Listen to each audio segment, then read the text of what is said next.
Hello YouTube, this is Dazzathecameraman. Today is Saturday, June 30th, 2018, and this is an impromptu live stream hangout. I just thought I'd vent my spleen about a few things I've been thinking about regarding the flat Earth debate. And as you can see, I've got my astronomy software there, Starry Night Pro, shared into the live stream. And I'm going to be looking at events which we can actually predict accurately using the globe model. And so far, of course, I've seen no working model whatsoever for the flat Earth that can accurately predict any such events, such as lunar eclipses, solar eclipses, or even simple things such as the time of sunrise and sunset, and the direction, the angle, the azimuth, the direction on the horizon, and the altitude, the angle above the horizon that the sun would be expected to be at for any particular location on the Earth. Now, I've seen some very simple animations of the flat Earth with the sun and the moon chasing each other around, usually 180 degrees apart.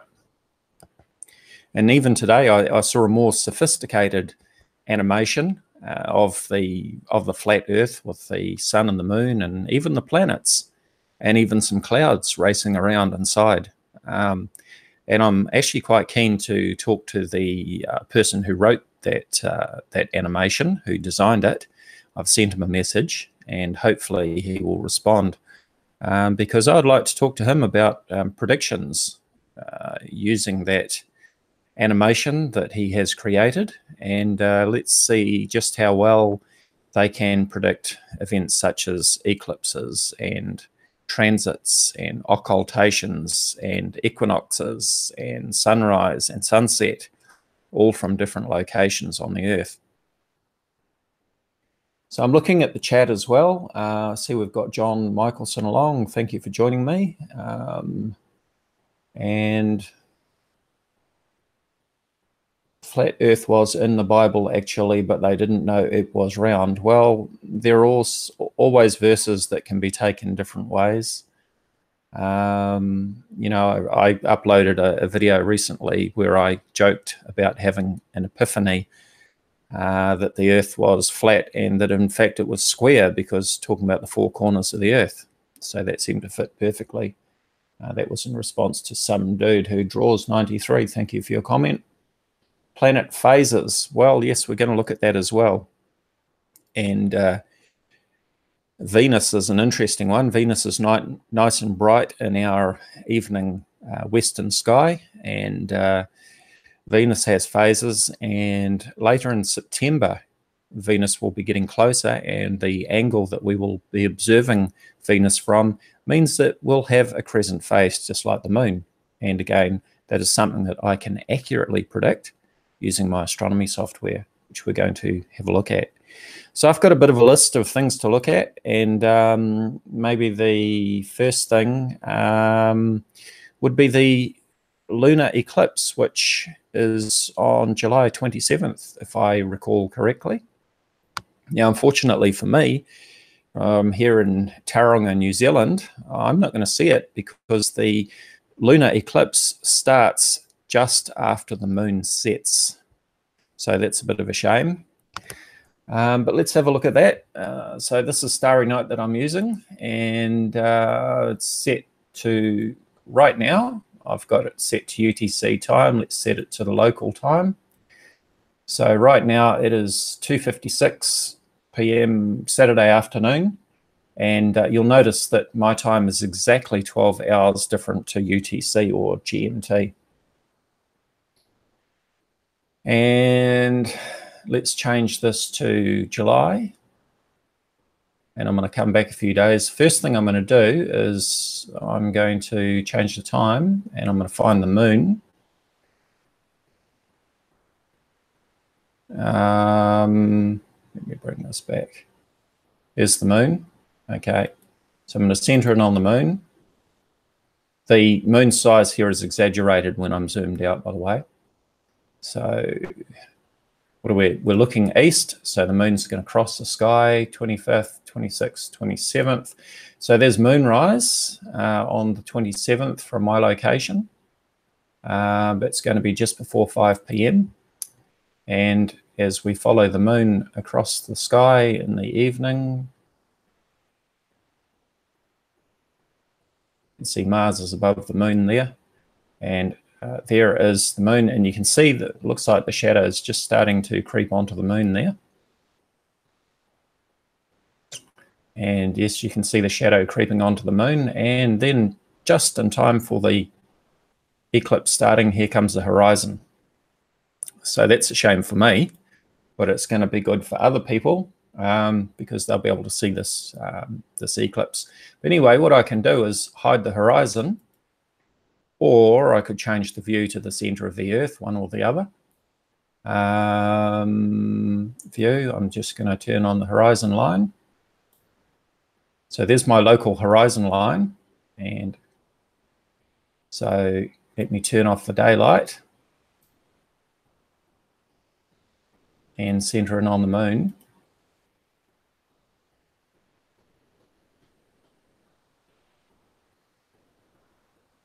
Okay, so now we haven't got the horizon in the way, and I've turned off the daylight, and we can see that there is this total lunar eclipse or blood moon eclipse on the 27th of July. It is now the 28th of July New Zealand time. Let me change this to Universal Time, UTC, and we're back to July 27th.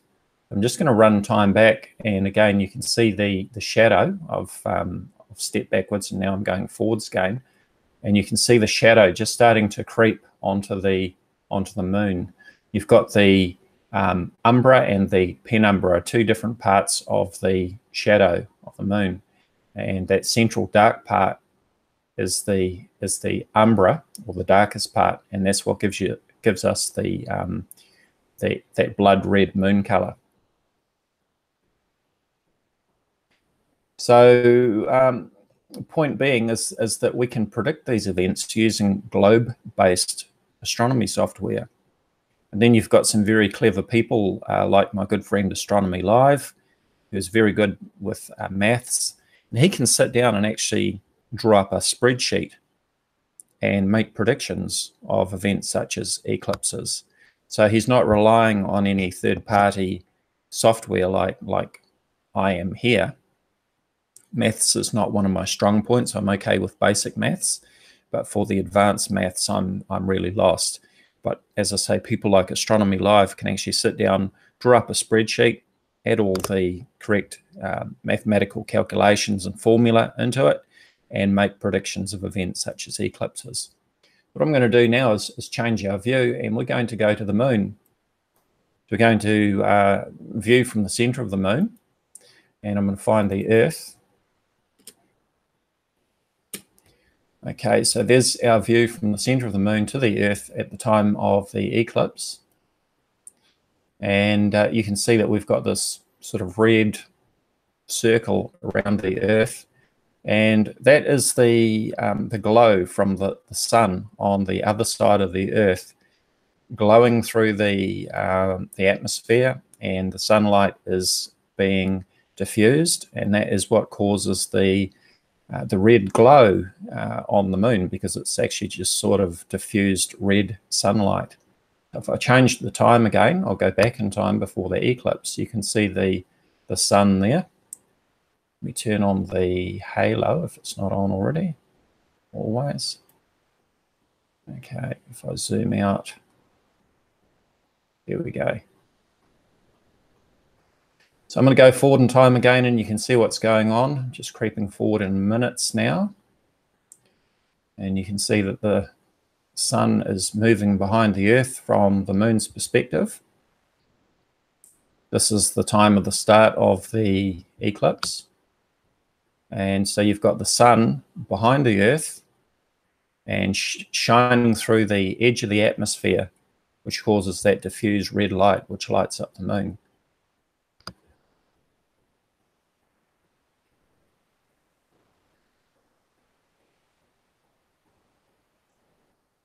Okay, so that's the lunar eclipse on July 27th, 2018. And let's bring this back home. And I mentioned about Venus. So let's find Venus in the sky.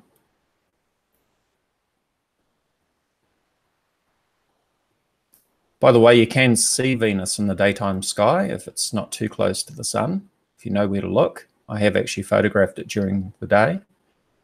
And let's zoom in on Venus.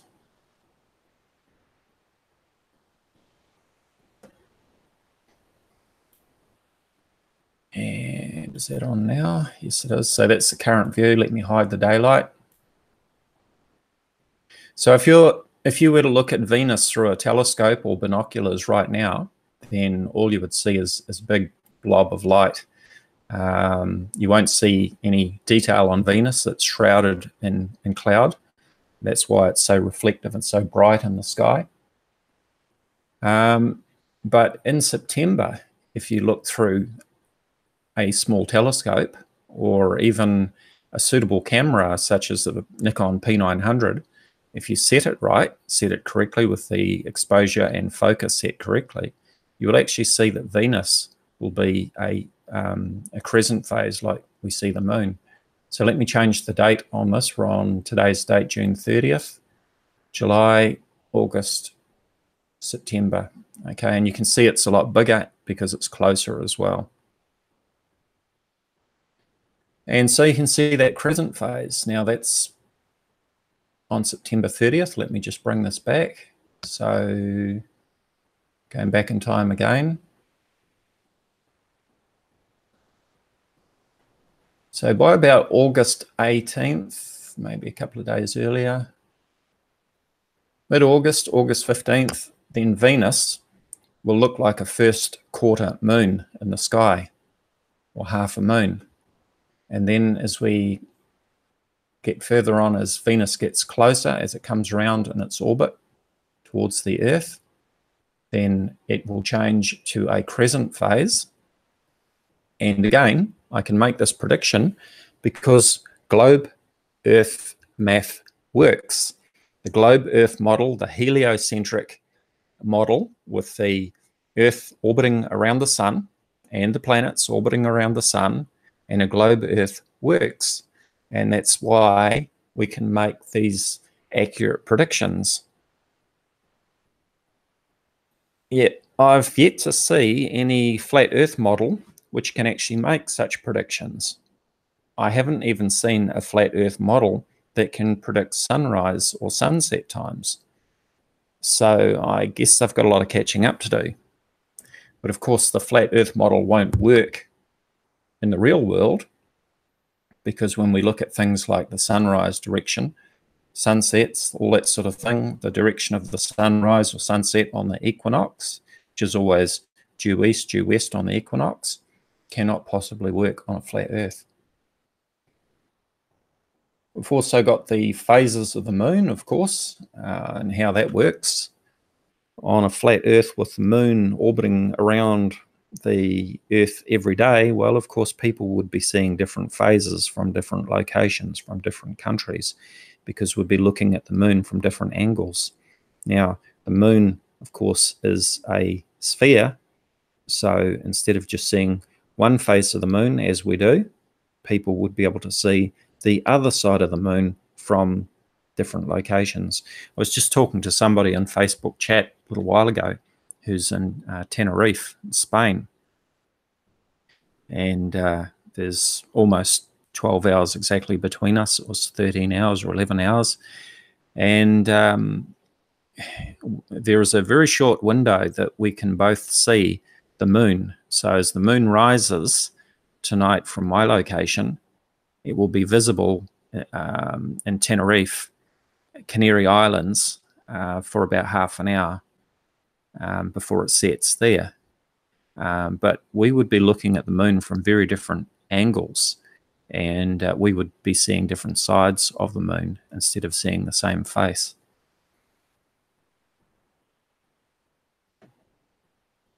Okay, now the other thing is the Mercury Transit. So let's bring this back home again, and I'm going to find Mercury and the Sun. So there's Mercury, its current position in the sky at the moment. Let me turn on its orbit. And while I'm doing that, I'll also turn on the orbit for Venus, because it's a good way to get an appreciation for what's actually going on in the sky. I'll just set that to about midday. And I'm going to turn off the daylight so it's easier for you to see. So there are the orbits of Mercury and Venus around the Sun. Just going to lock in on the Sun there. And as I change the date, you'll see that Venus is moving around its orbit, coming this way, and will be moving closer to the Earth.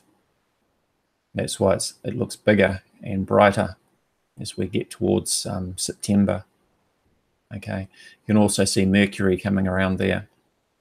Okay, so talking about Mercury, let's just lock in on Mercury there. In November of 2019, there's going to be a very special event to see, which is the transit of Mercury. So in other words, Mercury will be crossing over the face of the Sun. So let me change the date here again to 2019 and November. And let's see exactly what's going on with that.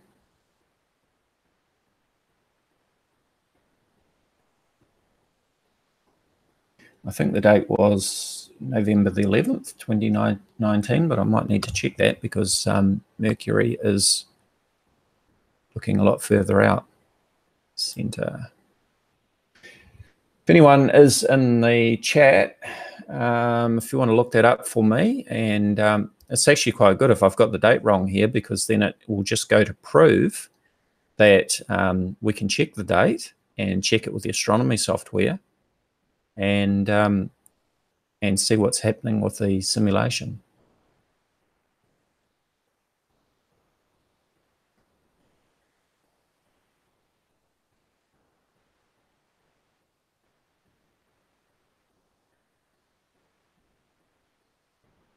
I've just changed the orientation to ecliptic so it doesn't flip around on me.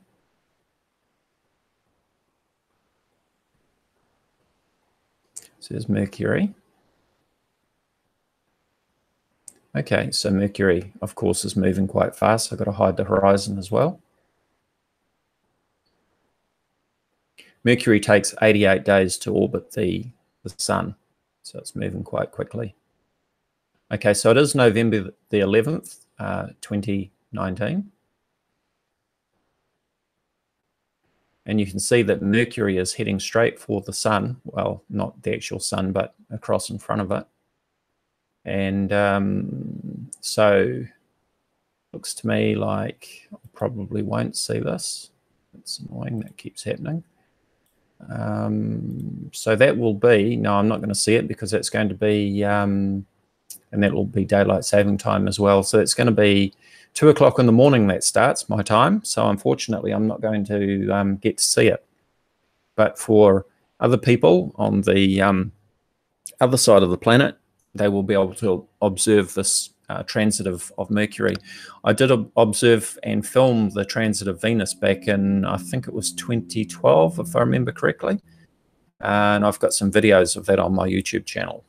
So let's zoom in some more.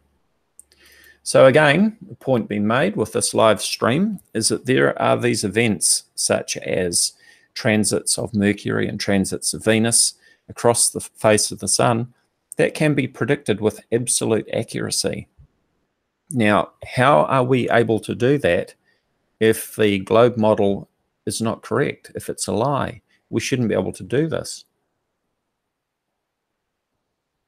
How is it that I can look into the future with my astronomy software and see these events and make these predictions, and come the 11th of November, thousands of people around the Earth, or at least on the the sun-facing side of the Earth are going to be observing this event and taking photos and taking videos and witnessing it for themselves, exactly as predicted. How is that possible?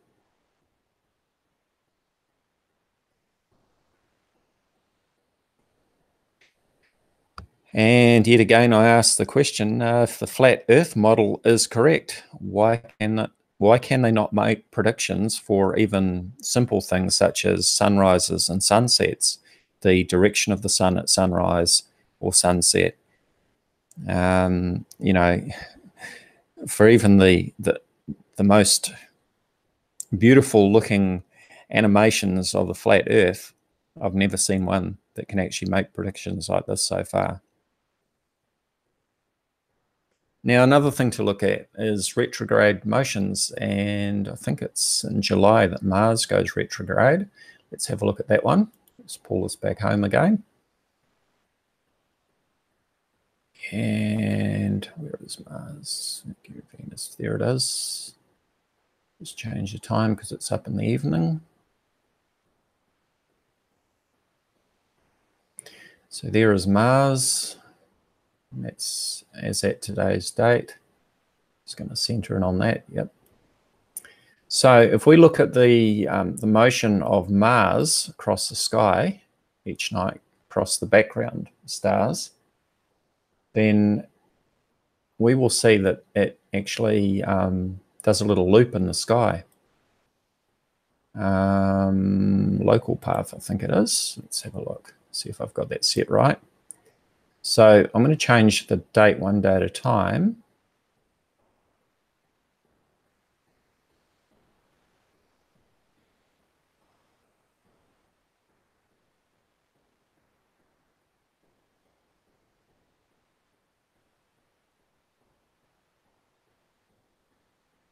Now, I'm not doing something right here. Let me just pull this back.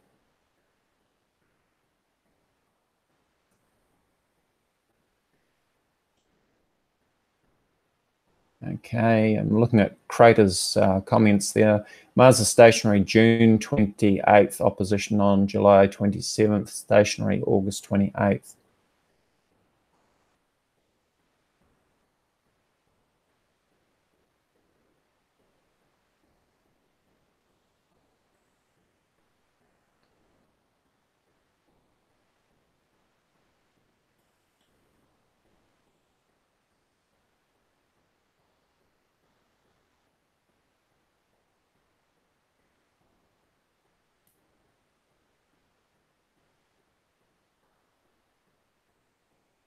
Let's see if I can get this right. And I'll change that to sidereal day. And let's see how that goes. Of course, that's not going to work either.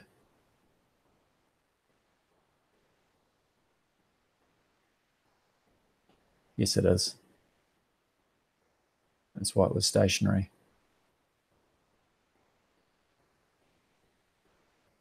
Okay, let me just run this. It's going to be easier if I do. There we go. There's a loop. Okay.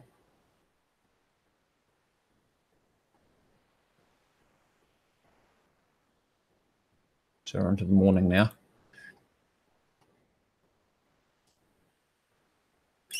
Okay, I'm making a bit of a pig's ear of this one. So let me change the change it to the center of the Earth as our viewing location, and that will make things a whole lot easier. And I'll change the orientation to ecliptic, so that let me turn on the ecliptic. Show ecliptic. Okay, so that's that green line there. Okay, and let's just reset this.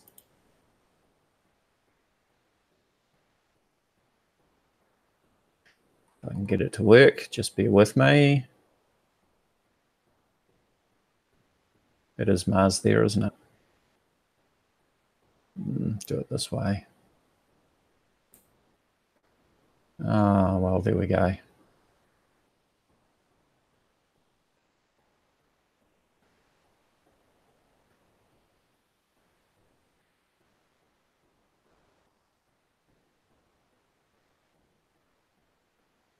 Okay, so that is on March the 3rd, 2018. So we've gone back a few months. And I'm going to turn on Celestial Path again, and then I'm going to run this forward. So we've gone back 3 months, and now I'm going to run it forward. So there is the path of Mars across the sky, and it does this loop, just like that. And again, we can use astronomy software such as Starry Night to make such predictions about the exact path of the planets in the sky. Now, anybody that's been going out in the evening and looking at the sky, you'll be seeing Venus very bright in the western evening sky. You've got Jupiter is very high up in the sky, another very bright one, second brightest to Venus. And we've also got Saturn. And then later on in the evening, we've got Mars looking very big and bright in the later evening sky.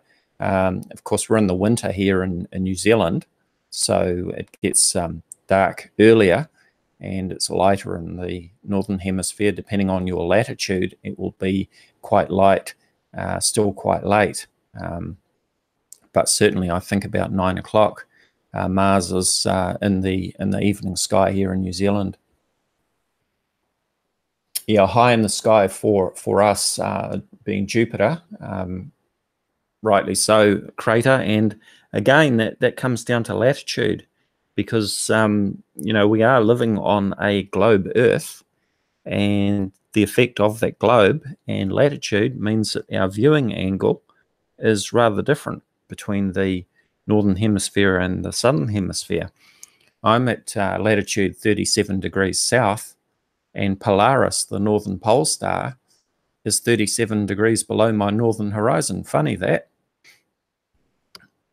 You know, the strange things that a globe Earth will do to being able to view things such as Polaris, the northern pole star. And by the way, for any flat earthers who want to claim that Polaris can be seen well below the equator, that's not true at all. That is a lie put out by the flat earth people. And certainly come down here to New Zealand and you will not see Polaris. Now I say it's 37 degrees below my northern horizon. Well, how can I say it's 37 degrees below my northern horizon if I can't see it? Well, you know, that's a fair thing to say, but of course I can use the other constellations such as Orion to project exactly how far away it should be as far as angular distance goes, because we can measure the stars in Orion, for example, and use that to project the distance down in angular distance to the horizon and below to work out where Polaris should be. And indeed, it would be 37 degrees below my northern horizon.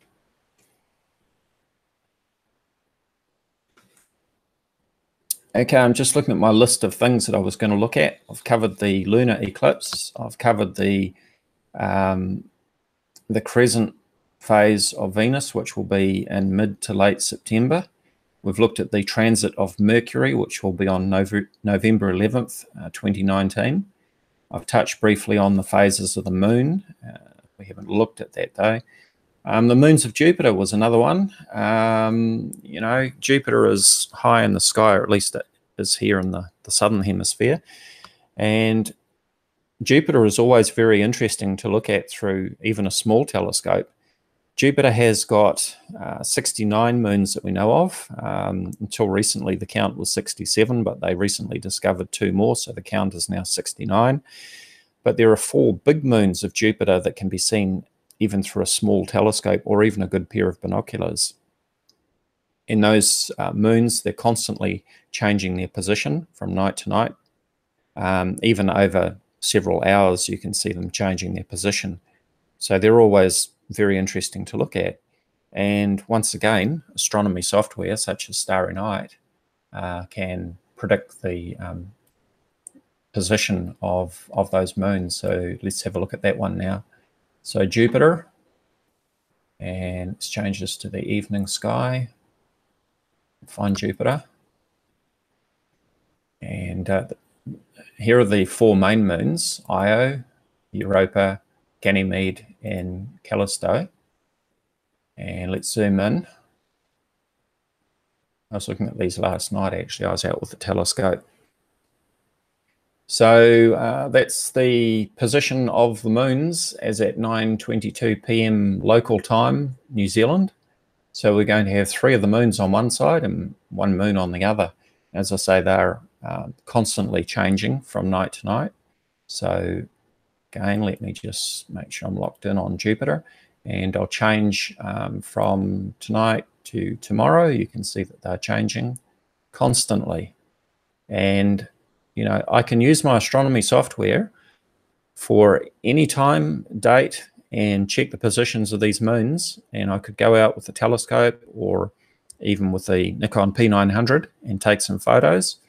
And the positions shown in this astronomy software will be exactly as what I see when I look through the telescope or film with the camera.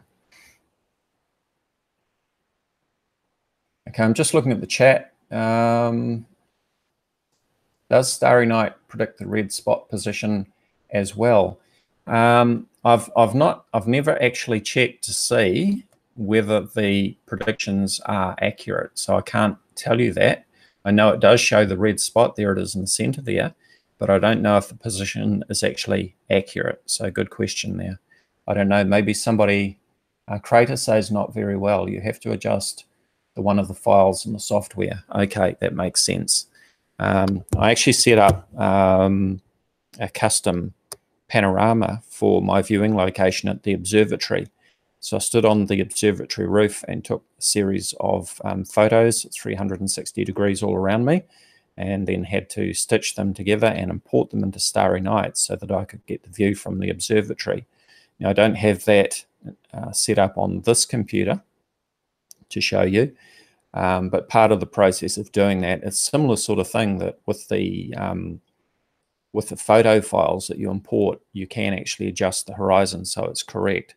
So I had to do that when I set up the custom horizon for the observatory. I had to work out exactly which direction I was looking in, and then I had to adjust a few things to make sure that, you know, for example, at sunset, that the sun was actually setting on the horizon at exactly the right place.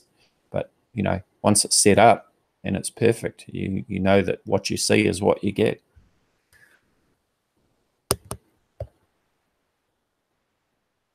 Okay, I'm going to look at the chat a bit more. If there are any particular questions that anybody wants to ask while I've got Starry Night open, I could look at that. Otherwise, I'll wind this up fairly soon. I don't want to talk on for too long because nobody likes to watch a really long hangout necessarily.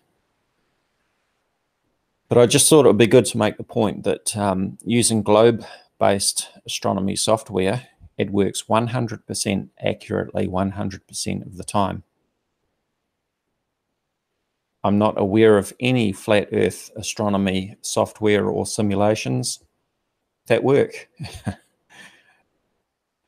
was going to say that work accurately, but I think it's fair just to say that work, because none of them work at all. Unless somebody can prove me wrong and show me some flat Earth astronomy software that actually works, I'd be very interested to see it. And I'd like to see some flat Earth predictions of events such as solar eclipses, lunar eclipses, transits of Mercury, transits of Venus, even sunrise, sunsets with the direction for any given location. But of course, that information would need to come from a flat Earth model, not a globe Earth model. So don't be thinking that you can cheat and go looking up eclipse tables that were produced by NASA or anyone else, because you know, that's just cheating. Looking at the chat, how many hours ahead of Sydney am I? 2 hours, I believe. I think that's right.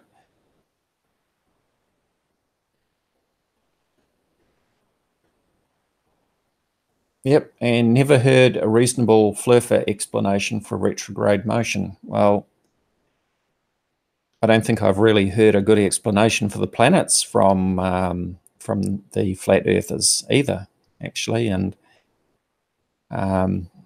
it's interesting talking to some of them on Facebook and so on, some of the things that they say. And of course, you see the images of stars and planets taken with the Nikon P900 that's horribly out of focus. And they present these blurry photos and say, this is what the stars actually look like. And anybody that knows anything about photography or focusing cameras and telescopes knows that those images are badly out of focus. And a bit of a shout out here too for a YouTube channel called Movie Vertigo. He has some excellent videos that he's taken with his P900, and he's got some tutorial videos on his channel showing how to correctly focus and set the exposure and other settings on the Nikon P900 camera for filming planets and stars and so on. He's got some very good videos of Saturn and Jupiter. And also just yesterday he posted his latest solar transit of the International Space Station crossing over in front of the sun. It was very good. It was an excellent video. So go and check out his channel, Movie Vertigo. I see John has posted his name there in the chat. So check that one out. Yeah, the video that I made about the auto lock, and credit to Movie Vertigo, because that is actually where I saw that trick. You can actually shine a torch into the lens of the camera and set the AE lock, the auto exposure lock, to lock down the exposure so that you can get correct exposure setting to film Jupiter or Saturn or Venus. Otherwise, it's just really horribly overexposed and you'll never see any detail.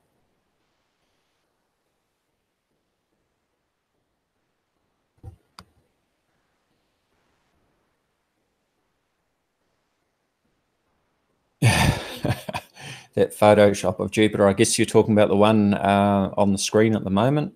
Yes, of course, this is a simulation. This is CGI right here. It is computer-generated imagery.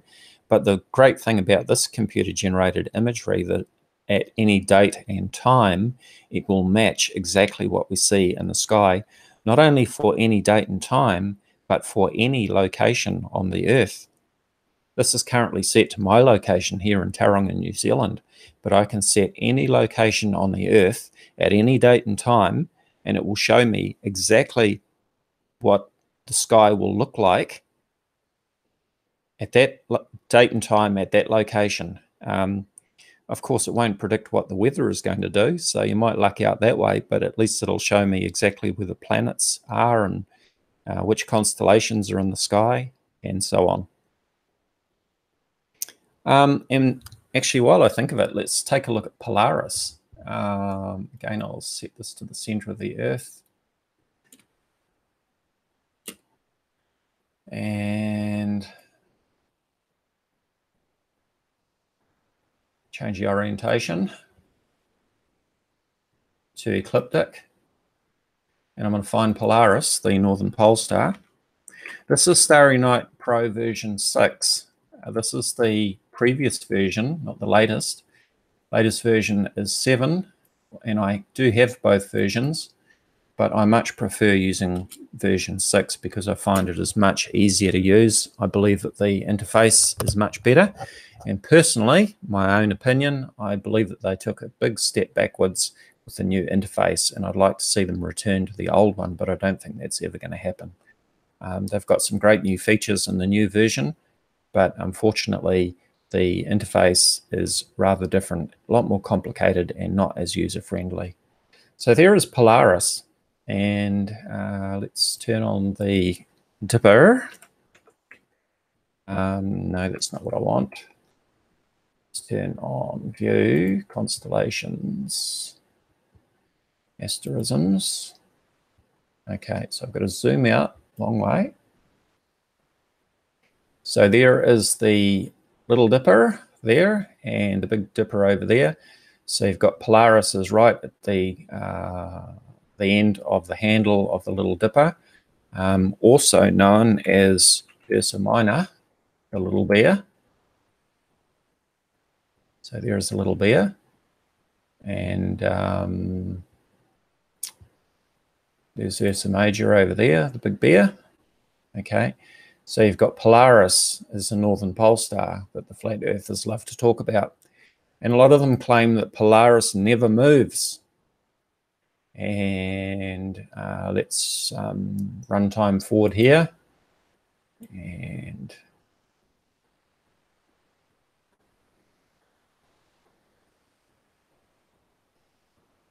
what's going on here? Because I've got it set to ecliptic, so it's not rotating. Let me change that setting. Local. Okay, should work this time. So just bring that back to real time and then change it to minutes and then run it forward. Okay, so here you can see the stars rotating counterclockwise around the North Pole Star, around the North Celestial Pole. And the flat Earth believers would have us believe that Polaris never moves. Okay, that's not actually correct. So let me zoom. Well, before I do that, let me just pause it. Just to give you some context of the size or the angular distance that we're looking at in the sky, what I'm going to do is turn on a field of view marker, which is 30 arc minutes or half a degree across. Now I've just turned it on, and you can see at the moment it's just marked as a like a plus sign there because we're actually too far out. So I've got to zoom in even further for you to see it. Okay, so there it is.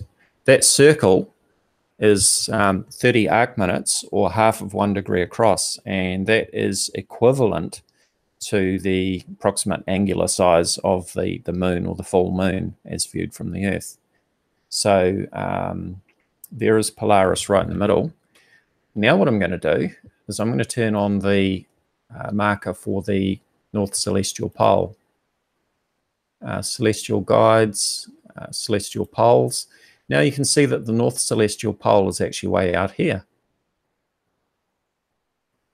And let's run that forward again. And you can see that if we're locked onto Polaris in the center, the North Celestial Pole is actually orbiting around Polaris. Well, that's not what we want. We want the North Celestial Pole in the middle. I'm going to put that there. And remember that this yellow circle is equivalent in size to the full moon. So I'm going to center those coordinates there and run that forward. So you can see that Polaris actually rotates around the North Celestial Pole. The angular distance is 2/3 of 1 degree, which is, as you can see, further than the angular diameter of the full moon. And not only that, over longer periods of time, Polaris actually moves away from the North Celestial Pole. In 3000 BC, 5,000 years ago, the northern pole star wasn't Polaris. It was another star called Thuban. So let's measure the angular diameter from Polaris down to the North Celestial Pole. And you can see it says approximately 40 arc minutes. There are 60 arc minutes in 1 degree, so 40 out of 60, that's 2/3 of 1 degree. And as John Michelson has just pointed out, take a photo of Barnard's star with a telescope this summer, then take another one next summer on roughly the same date, and you'll see that it's actually changed its position. Crater says that Polaris will be closest to the North Celestial Pole in 2100. Well, let's have a look at that, shall we? Because I can change the date, 2100. So, I can run this forward in years. And let me change the orientation so it's not flipping on me. Ecliptic. Okay, I'll just get rid of that circle. Field of view. And I think I'll turn off the illustrations as well.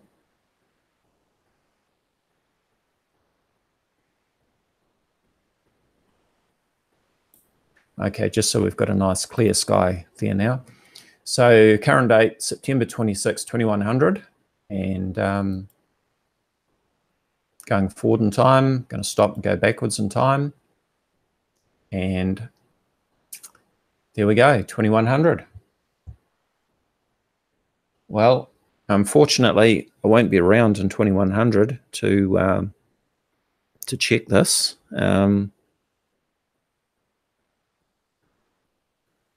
But we can check other things. And on that note, let's have a look at the Southern Cross.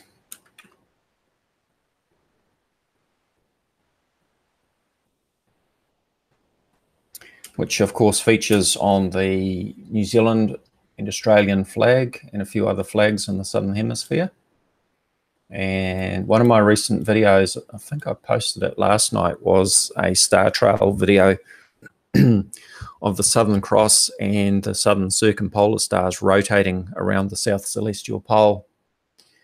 And so here is the Southern Cross with crux illustrated. So you can see the four, or we've actually got 5 stars on our flag that make up the Southern Cross. And then you've got these 2 very bright prominent stars here, which are called the pointers. Let me just have a glass of water, I'm losing my voice.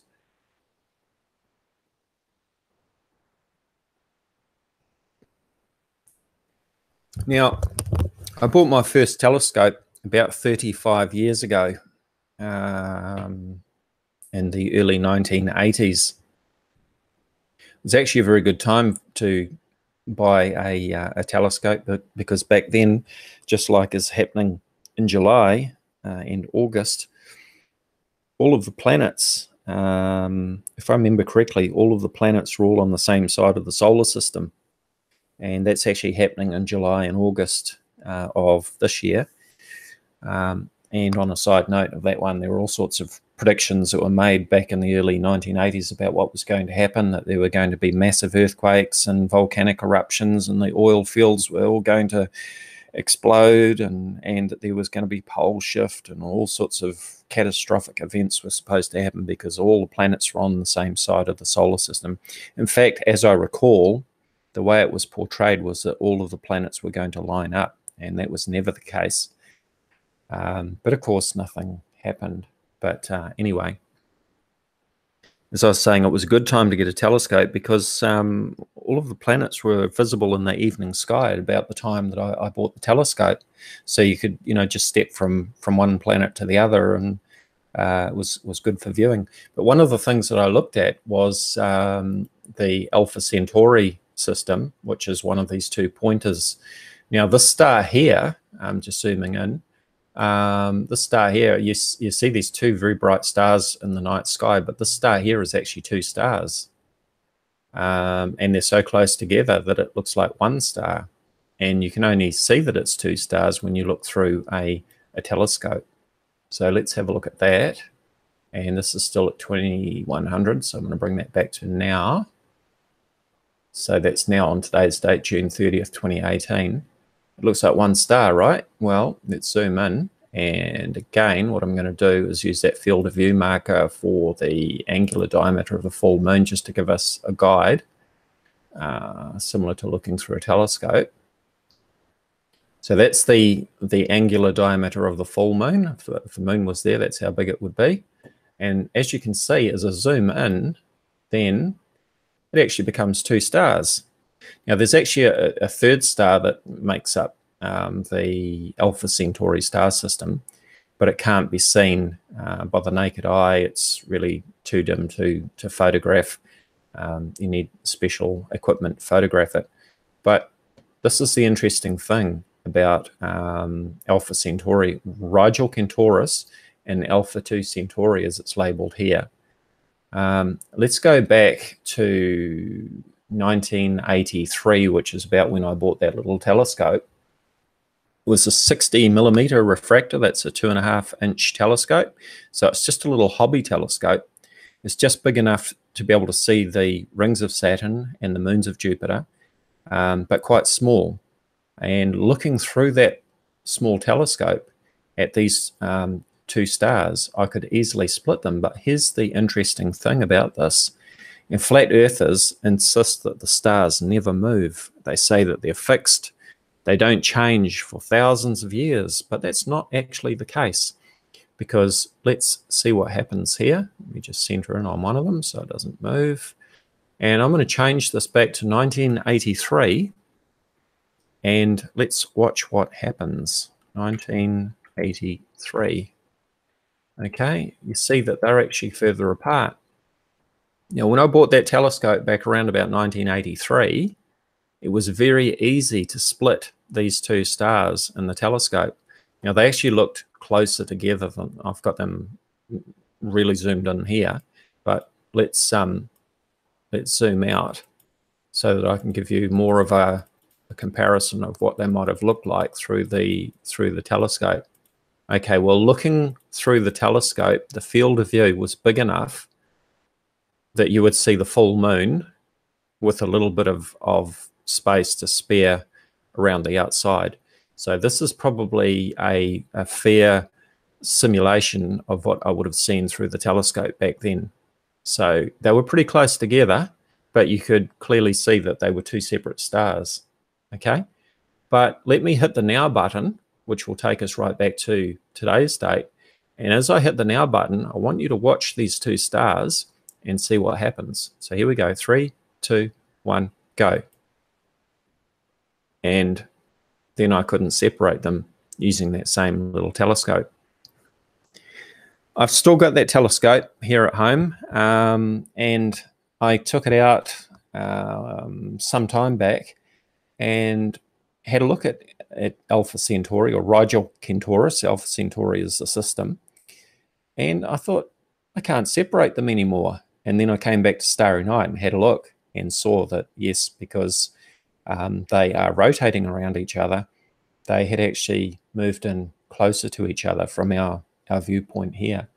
So, you know, unfortunately, I didn't have the ability back then to take photos of what I'm looking at through the telescopes like I can now. But if I'd had the ability back then and I had taken some photos, I could have shown then and now pictures, 35 years difference.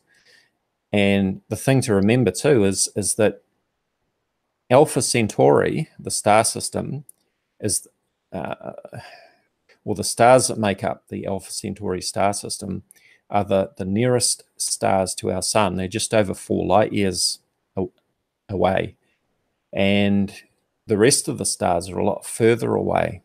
And if you've ever driven along the highway, and I demonstrated this in one of my recent videos, you notice that the fence posts and the power poles and telegraph poles whiz by the window of the car very fast as you're traveling along at, say, 100 kilometers an hour or 70 miles an hour or whatever that might be. But as you look out into the distant fields, the trees going by in the fields seem to be moving a lot slower. And then you look further away, you look to the distant mountains, and they don't seem to be moving. And you look up in the sky, and the clouds seem to be stationary. Well, that is all because of parallax, and it's the same thing. These stars in Alpha Centauri are about 4¼ light years away, but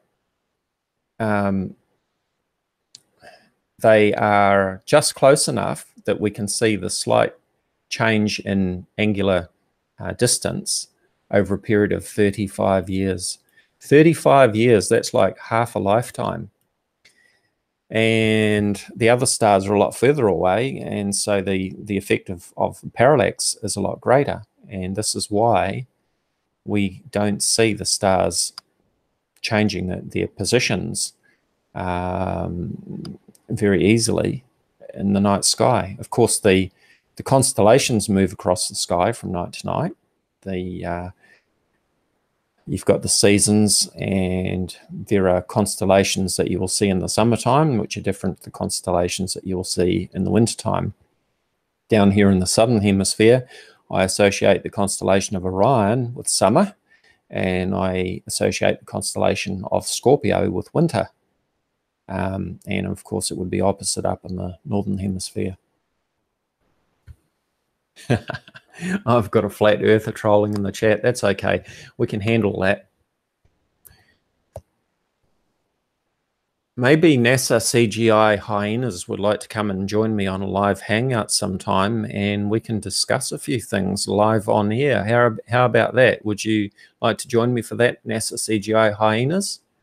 Maybe you can explain a few things such as the southern star rotation, the southern hemisphere, how the stars rotate around the south celestial pole, which is the second point of rotation, which should not even exist according to the flat Earth model, which has a single dome rotating in one direction above a flat Earth. How it is possible to have 2 points of star rotation in completely opposite directions is completely beyond me. I see people presenting a lot of very fancy looking diagrams, but nothing that can actually work in the real world.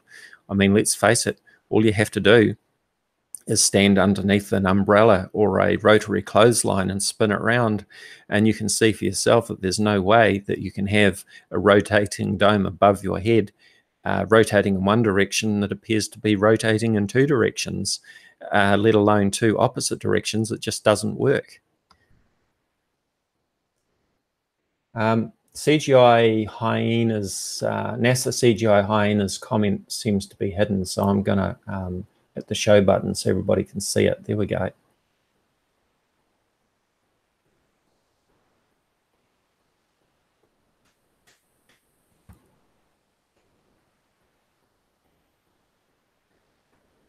Earth is the center of the universe called Pangea.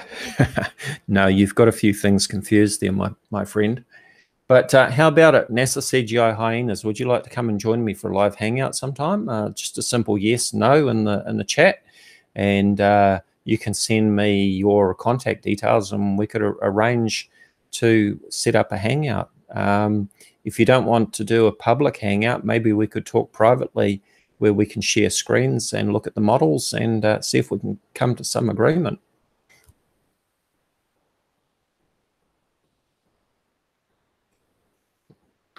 There's a whole thing too with the flat earthers talking about how the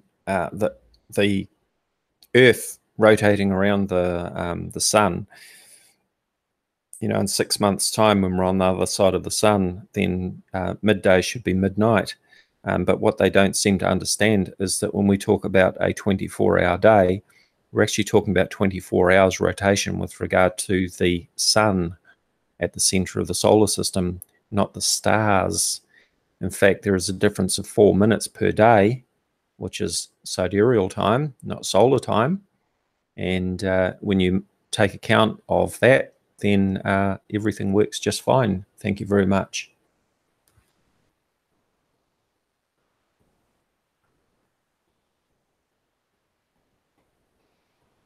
Focus on Polaris, Numbnut says, NASA CGI hyenas. I guess you joined the party late, did you?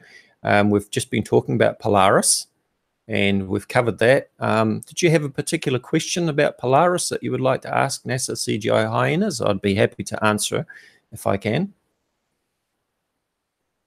Yes, I can't see Polaris in New Zealand because it is actually below my northern horizon by 37 degrees. Funny that. I'm at latitude 37 degrees south.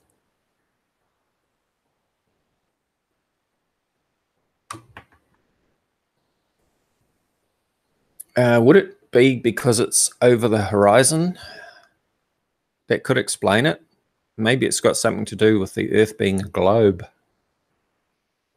Because let's face it, if I can see the sun at sunrise and the sun at sunset, and it's meant to be so many thousands of miles away, then if I pulled up the flat Earth map right now, I should certainly be able to see Polaris, because the certainly in the summertime, the sun would be a lot further away than Polaris would be.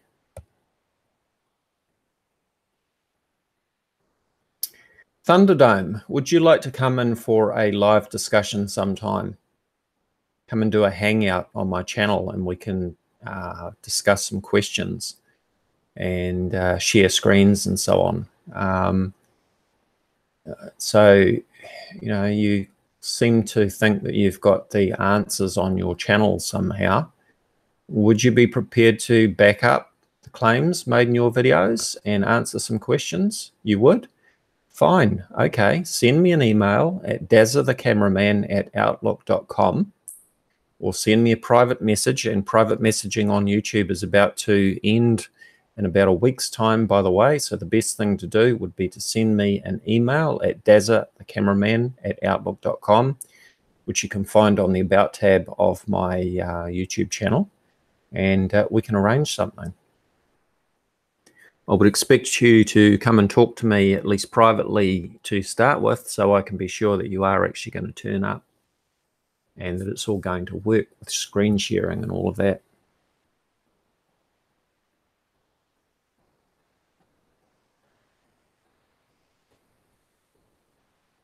Looks like NASA CGI hyenas went very quiet. So I don't know if he's still there, but he certainly hasn't answered my question about whether he wants to come and join me, but Thunderdome did. So yeah, okay, Thunderdome. I'm always happy to meet people halfway, Thunderdome.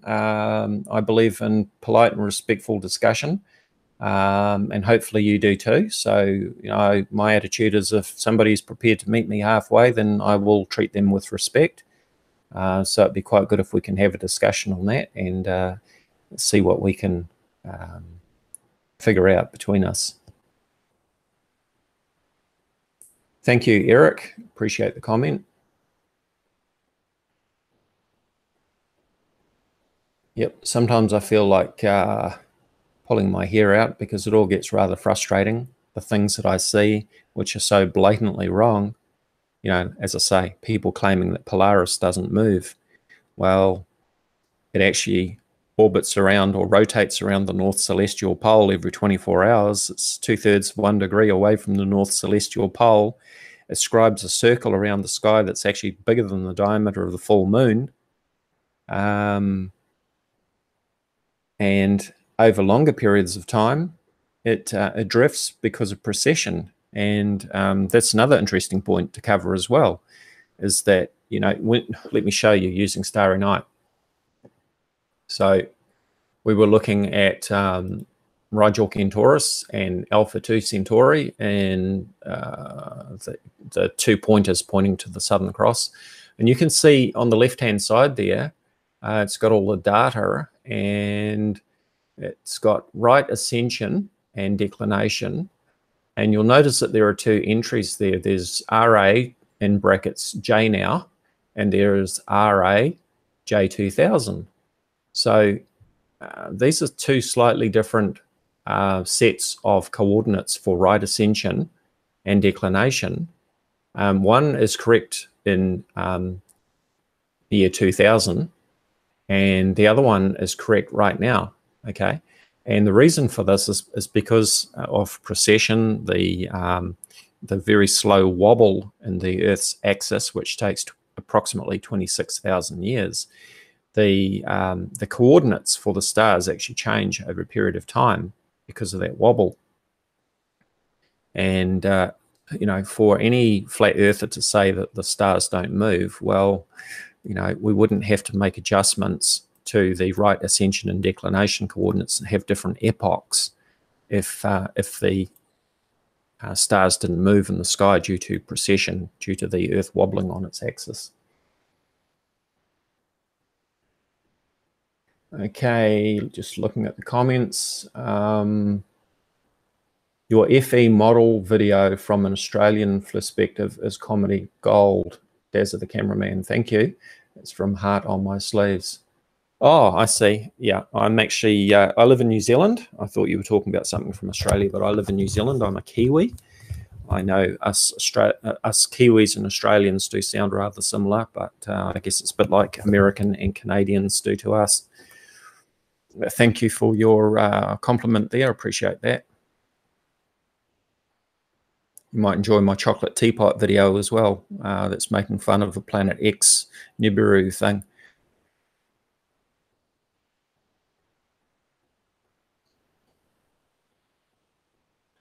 Okay, so Thunderdome, I trust that you will send me an email to Dazzathecameraman@outlook.com, and we can connect after sorting something out there and do a live stream or a private chat or whatever. We'll go from there. Are there any other questions while I've got Starry Night up? I'll wind this up fairly soon, if not.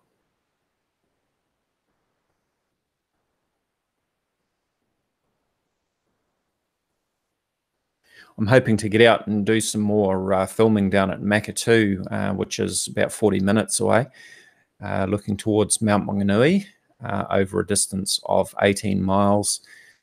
Filmed from there before, but of course the problem that you have with the heat in the summer and the mirage effect, the reflection that you get, the mirroring effect.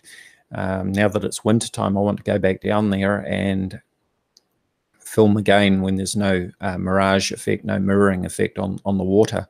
As I say, over 18 miles. So what I did was I filmed from the shoreline, and we couldn't see the shoreline at Mount Maunganui Beach 18 miles away until I went up the hill behind the Makatu Beach, an elevation of about 200 feet, and then I could even see the waves breaking on the beach at Mount Maunganui.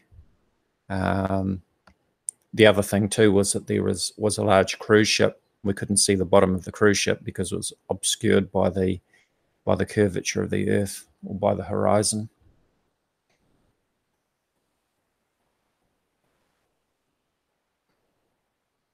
Okay, well, thanks for joining me, everybody, and I'm going to wind this up. We covered a number of points about flat Earth map, or the lack, flat Earth math, or the lack of it, and the failure of the flat Earth model to be able to make any sort of predictions, such as lunar eclipses, solar eclipses, transits of Mercury and Venus across the sun, the phases of the moon, the retrograde motion of the planets, the positions of the moons of Jupiter, and all sorts of other things, including just really basic things like sunrise and sunset times and direction on the horizon.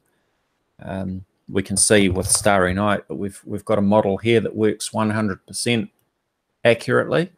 I can make accurate predictions for any time and date, for any location on Earth, and it will be correct.